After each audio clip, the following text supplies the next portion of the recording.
Τράπουλας. Σήμερα θα σας δείξω το πρώτο μου βίντεο με μαγικά κόλπα, το οποίο ονομάζεται 21. Εδώ πέρα έχω 21 φύλλα της τράπουλας και επειδή χρειάζομαι κάποιον εθελοντή και τον οποίο δεν τον έχω τώρα, θα σας δείξω κατευθείαν την εξήγηση. Θα πάρουμε στην αρχή 21 φύλλα και θα τα χωρίσουμε σε 3 στήλες. Από 7 φύλλα η κάθε στήλη.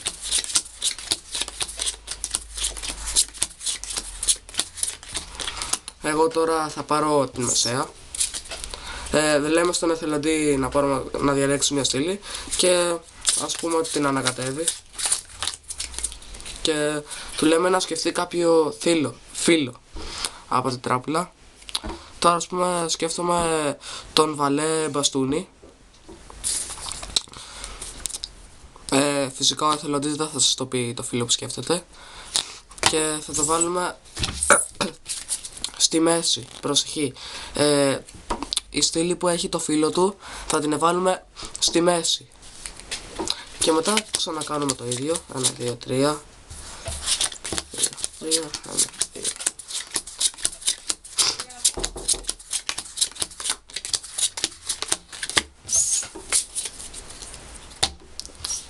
Και μετά ζητάμε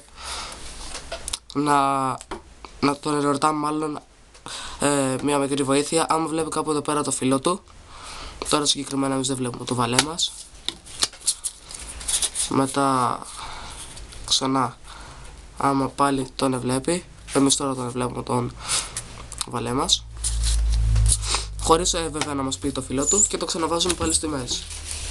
Μετά ξαναχωρίζουμε σε 3 στήλες. 2, 3, 2, 3, 1, 2, 1, 2, 3, 1, 2, 3. Και για τρίτη και τελευταία φορά τον ζητάμε άμα το βλέπει. Εδώ πέρα δεν το βλέπουμε. Και νάτος ο βαλές μας και τον βάζουμε πάλι στη μέση.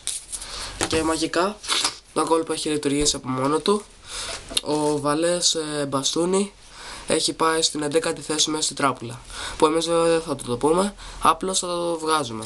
1, 2, είτε μετρώντας από μέσα μας, 5, 6, 7, 8, 9, 10 και ο βαλές μας έχει πάει στην 11η θέση.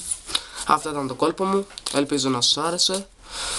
Κάντε like και καλή τύχη να εντυπωσιάσετε τους φίλους σας.